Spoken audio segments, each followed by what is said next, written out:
বিসমিল্লাহির রহমানির রহিম। আমাদের প্রতিষ্ঠান অনেক বড়। এখানে 10 জায়গায় তারাবির ব্যবস্থা করা হয়। আমাদের নিজস্ব মাদ্রাসাও আছে। সেখান থেকে হাফেজ সাহেবরা এসে তারাবি পড়ায়। আমাদের মালিক যারা তারাবি পড়ায় তাদের প্রত্যেককে 10-20 হাজার টাকা ও আমাদের মালিক যারা তারাবি পড়ায় তাদের প্রত্যেককে 10-20 হাজার টাকা করে দেয়। এতে তারাবির কোনো ক্ষতি হবে কিনা উনি ক্লিয়ার বলে দিবে যে আমার পক্ষ থেকে এটা হাদিয়া, এটা আপনারা যে তারাবি পড়াইলেন তার সাথে এর কোনো সম্পর্কই নেই। ক্লিয়ার বলে দিতে হবে, তাহলে আশা করা যায় সমস্যা হবে না। আমরা বিশেষভাবে নিষেধ করি ওই যে খাতা কলম নিয়ে কমিটির লোকজন দাঁড়ায়, ওইটা। তারাবি নামাজে 6-10 রাকাত পরপর ইমাম পরিবর্তনের রেওয়াজ আছে, তা সুন্নতের খেলাফ কিনা? না, 6 রাকাতে 10 রাকাতে ইমাম পরিবর্তন করা তারাবিতে সুন্নতের খেলাফ। কোন একটা 4 রাকাতের মাথায় বন্ধ করবে, 4 রাকাত পর পর একটু বিরতি দেয় না, ওই বিরতিতে হাফেজ সাহেব বদল করবে, ইমাম বদল করবে। মূলত প্রতি 4 রাকাত মিলে একটা নামাজ, 4 রাকাত মিলে এর মাঝখানে বদল করবে না।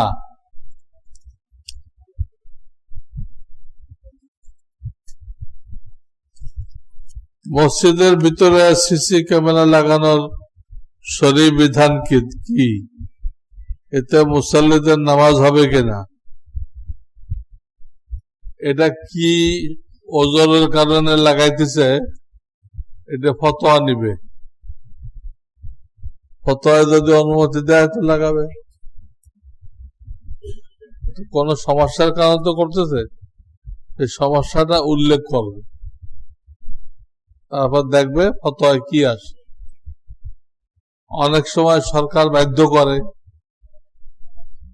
তো তখন তো জায়েজ হয়ে যায়, দায়িত্ব সরকারের, মসজিদের না।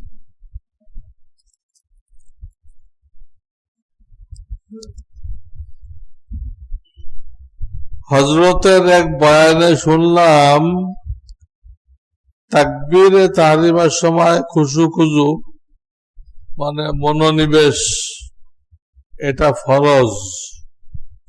এই ব্যাপারটা বুঝিয়ে বললে উপকৃত হব।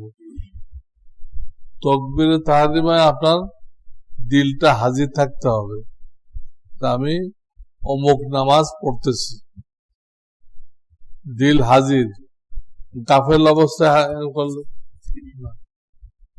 বাকি পুরা নামাজে না থাকা, এটা হলো অনেক আফজাল। অনেকে এটাকে নামাজের কল বলছে। এই জন্য আসলে তো পুরা নামাজেই থাকতে হবে, কোন সময় অন্য মনস্ক হওয়া যাবে না। বাকি তাকবীরে তাহরিমার সময় মন হাজির থাকা এবং বুঝে সুঝে বলা যে আমি অমুক নামাজ পড়তেছি, এই সময় মন হাজির থাকাটা ফরজ।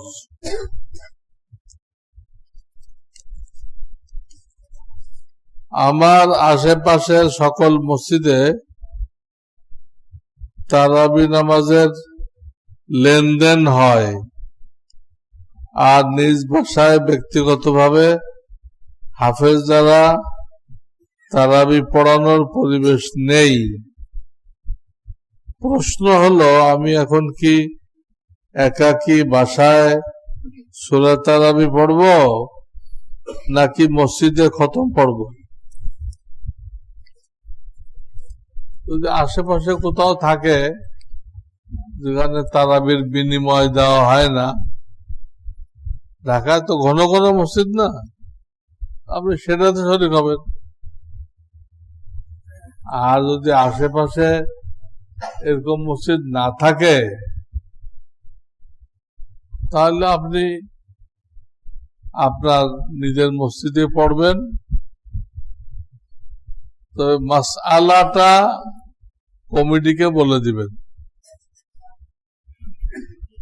এরপরে গুনাহের দায় দায়িত্ব ওই কমিটির উপরে, হাফেজ সাহেবের উপরে।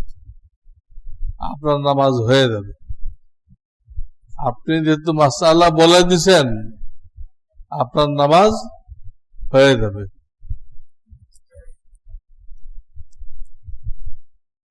ইফতারের আগে ইয়া ওয়াসিয়াল মাগফিরা এই দোয়া পড়া উত্তম নাকি হাত তুলে দোয়া করা উত্তম?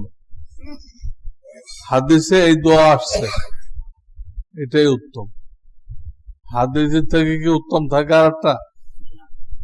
আল্লাহ রসুল যে টাইমে যারা পড়তে গেছে ওই টাইমে ওইটাই উত্তম।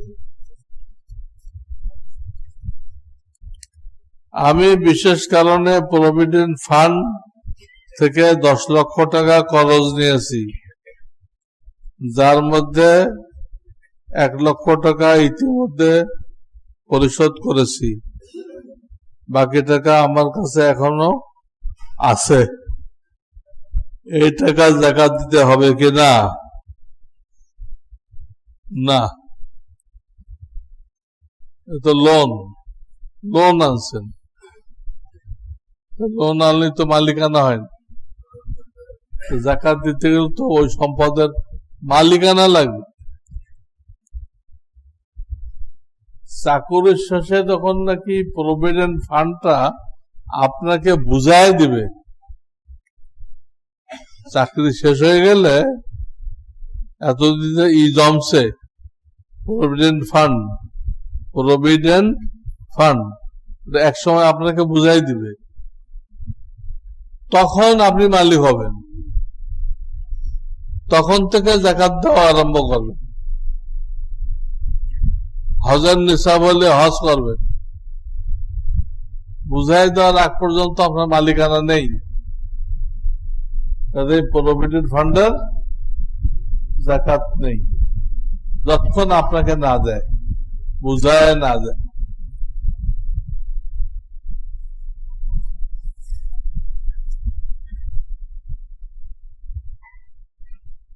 মুখস্থ অথবা মোবাইলে দেখে দেখে নেফাস অবস্থায় মোনাজাতে মকবুল, আয়াতুল কুরসি 3 কুল পড়া যাবে কিনা? এগুলো দোয়ার নিয়তে পড়া যাবে, কোরআন তেলাওয়াতের নিয়তে পড়া যাবে না। নিফাস অবস্থায় মহিলারা, হায়েজ অবস্থায় এগুলো দোয়ার নিয়তে, কিন্তু এর দ্বারা বিভিন্ন বালা মুসিবত থেকে হেফাজত থাকা যায়, ওই নিয়ত করে পড়তে পারে।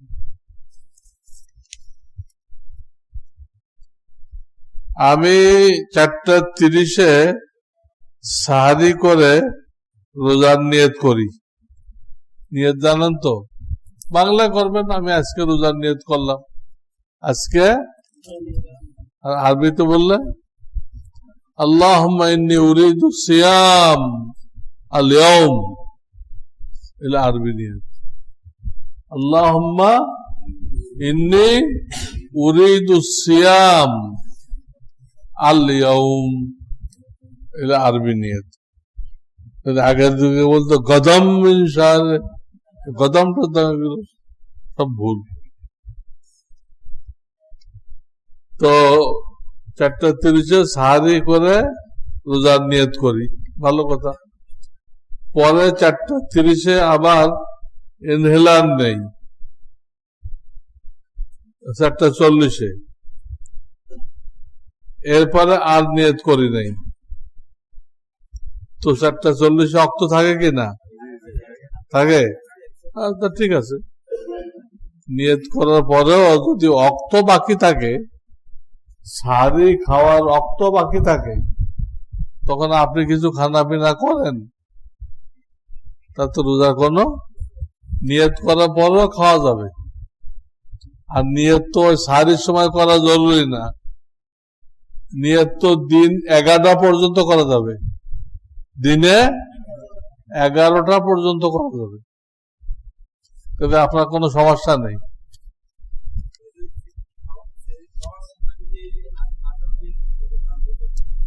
হ্যাঁ,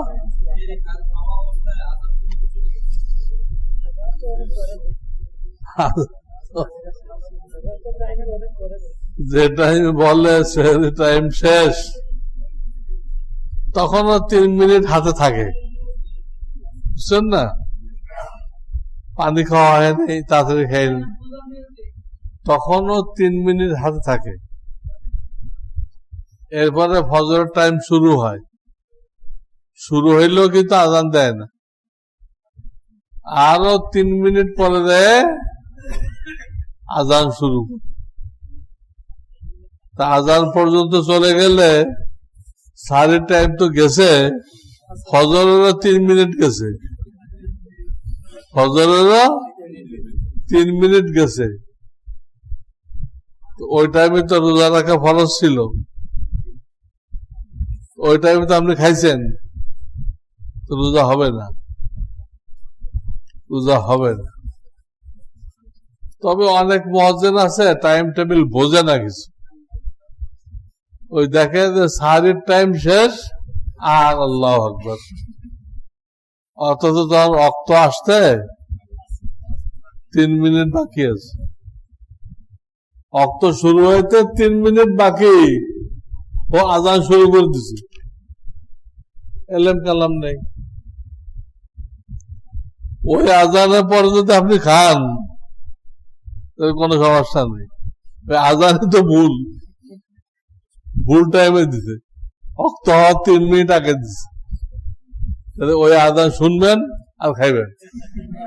মহিলারা বাসায় আলাদা রুমে পুরুষদের সাথে খতমে তারাবি পড়ে, কিন্তু যখন মহিলাদের নামাজ বন্ধ থাকে তখন শুধু শ্রবণ করে, নামাজ পড়ে না, হাফেজ সাহেবদের তিলাওয়াত শোনে। এতে কি তার খতম আদায় হবে? হ্যাঁ, সব হবে। ওই অবস্থায় শুনতে তো অসুবিধা নেই, যেসব অবস্থায় কোরআন তেলাওয়াত করা নিষেধ, হায়েজ, নিফাস, গোসল ফরজ, তেলাওয়াত নিষেধ, ওইসব অবস্থায় শোনা নিষেধ না। অন্য কেউ পড়লো, আপনি শুনলেন, এটা নিষেধ না। আর পড়ার শোনা তো এক সমান সব, পড়ার শোনা এক সমান সব। মহিলারা পেটিকোট পরে হজ, উমরা এবং নামাজ পড়তে পারবে কিনা? এটা কি জিনিস পেটিকোট? হ্যাঁ, ছায়া। তো এটা পরে হজ, উমরা এবং নামাজ, আর শরীর ঢাকছে কি দিয়ে? ছায়া যদি হয়, এটা শরীর ঢাকতে হবে না, মাথা ঢাকতে হবে না? হ্যাঁ, ঢাকা থাকে, শুধু ভিতরে এটা পড়ছে, পাজামা না পরে সমস্যা নেই। পুরুষের লুঙ্গি পরে পড়ে না, তো পুরুষের লুঙ্গি পরা আর মহিলাদের পেটিকোট পরা কি পার্থক্য?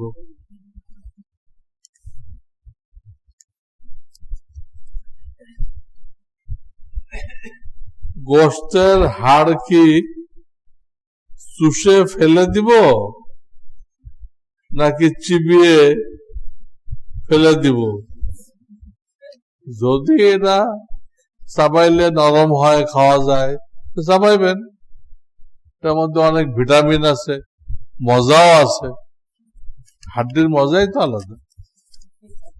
আর তাহলে এটা চাবাইলে কিছু হবে না। কামারের লোহা এক বাড়ি দেয় জু, আর এক বাড়ি দেয় তু। জু কা তু, মানে যেমনটা আমি ওইরকমই আছি। এরকম হাড্ডি যদি হয়, চাবাইয়ে টাইম নষ্ট করে লাভ কি? দাঁত ভেঙে যেতে পারে।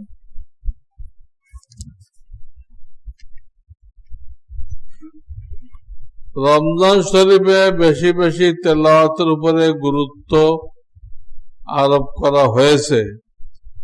তো আমার যে তাফসীর পড়া দরকার, এক্ষেত্রে কোনটি অগ্রাধিকার দিব জানতে আগ্রহী। তেলাওয়াতের সময় বেশি দিয়ে তারপরে কিছু সময় বরাদ্দ করবেন তাফসীরের জন্য। তেলাওয়াতের টাইমটা বেশি রাখবেন, আর তাফসীর পড়ার সময়টা ওই তুলনায় কম রাখবেন। আশা করা যায় এতে রমজানের হক আদায় হয়ে যাবে।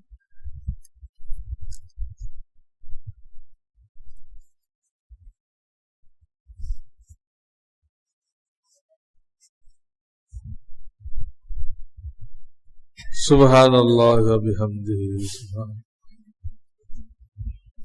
আল্লাহুম্মা সাল্লি আলা মুহাম্মাদিন, আল্লাহুম্মা সাল্লি আলা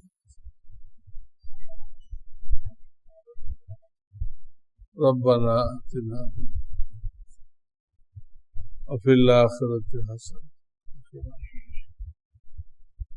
اللهم إنا نسألك الجنة ونعوذ بك من النار. اللهم إنا نسألك الجنة ونعوذ بك من النار. سبحان ربك رب العزة عما يصفون وسلام على المرسلين. الحمد لله رب العالمين.